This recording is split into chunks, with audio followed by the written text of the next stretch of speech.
वहीं सांसद राजेंद्र अग्रवाल ने सिटी हलचल के साथ खास बातचीत करते हुए कहा कि पिछले 5 वर्षों से मेरठ के द्वार पर खड़ा विकास अब ट्रिपल इंजन की सरकार में मेरठ के अंदर प्रवेश कर जाएगा और सड़कों का जो जाल शहर के बाहरी छोर पर बिछा है अब शहर के भीतर भी सड़कों का जाल बिछेगा और मेरठ वास्तव में अब स्मार्ट हो जाएगा, यानी कि मेरठ शहर को विकास के पंख लगेंगे। सांसद राजेंद्र अग्रवाल ने दावा किया कि अगले 2 साल के भीतर शहर की तस्वीर बदल जाएगी। देखिए सांसद राजेंद्र अग्रवाल से खास बातचीत।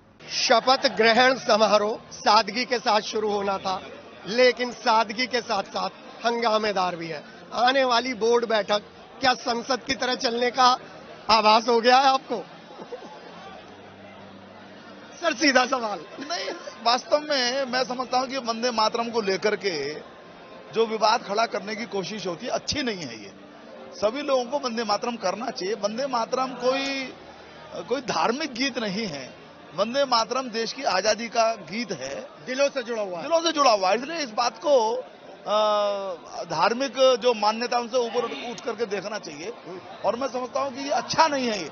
और मैं खास तौर से जो मुस्लिम लीडरशिप है मैं उसको ये अनुरोध करूंगा कि इस प्रकार के संकीर्णता से वो ऊपर उठे। वो बाकी बहुत शानदार ढंग से कार्यक्रम हुआ और मुझे पूरा विश्वास है कि जो तीसरा इंजन ये जुड़ गया है, 2 इंजन पहले से थे, जनता के आशीर्वाद से तीसरा इंजन जुड़ गया है, तो जो कुछ हमने विकास की दृष्टि से मेरठ के बारे में सोचा है वो हमारे बहुत ही विनम्र योग्य महापौर श्री हरिकांत आलूवालिया के नेतृत्व में संपूर्ण बोर्ड के द्वारा वो संपन्न किया जाएगा और अगले 2-3 साल के अंदर ही मेरठ एक बदला हुआ शहर दिखाई देगा।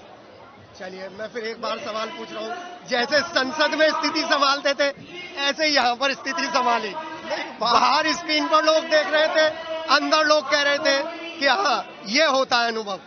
नहीं, अब जो भी है वंदे मातरम गलत ढंग से पढ़ा गया तो वो अच्छा नहीं लगा और मुझे लगता है कि उसको ठीक करना उचित था। हर जिम्मेदार नागरिक हाँ, मैंने थोड़ी देर इंतजार किया, जब कोई नहीं प्रवृत्त हुआ, मुझे ऐसा लगा कि अगला कार्यक्रम घोषित हो जाएगा, तब मैं स्वयं गया। डॉक्टर लक्ष्मीकांत जी भी साथ ही थे और फिर हमने वंदे मातरम को गाया, सबने उसका साथ दिया। वो एक करेक्टिव मेजर था वो। अब उसको जिस दृष्टि से आप देखना चाहें, मतलब संसद की भूमिका अलग है, यहाँ की भूमिका अलग है। सर अब जो बाहर विकास रुक गया था सड़कों पर, अब वो शहर के अंदर आ जाएगा? निश्चित रूप से आएगा। वो मैं कहता भी रहा, चुनाव के दौरान भी कहता था और तर्क के साथ कहता था और अनुभव के आधार पर कहता था। 5 वर्ष जिस प्रकार से विकास को रोका गया और शायद एजेंडा ही नहीं था वो, कूड़े के प्रबंधन की बातें होती रही, हुआ कुछ नहीं। निश्चित रूप से अब जैसा कि माननीय प्रधानमंत्री जी सोचते हैं, जैसा माननीय मुख्यमंत्री जी सोचते हैं, मेरठ सही मायने में स्मार्ट शहर बनेगा और मेरठ के नागरिकों को सब सुविधाएं प्राप्त होंगी। बस अंतिम सवाल, वो जो नए चुनकर आए हैं ना लोग, जिनके कंधों पर जनता ने जिम्मेदारी डाली है, उन्हें मूल मंत्र दे दीजिए। बस सेवा करें, सेवा से बड़ा कोई जिम्मेदारी नहीं है, कोई अधिकार नहीं है।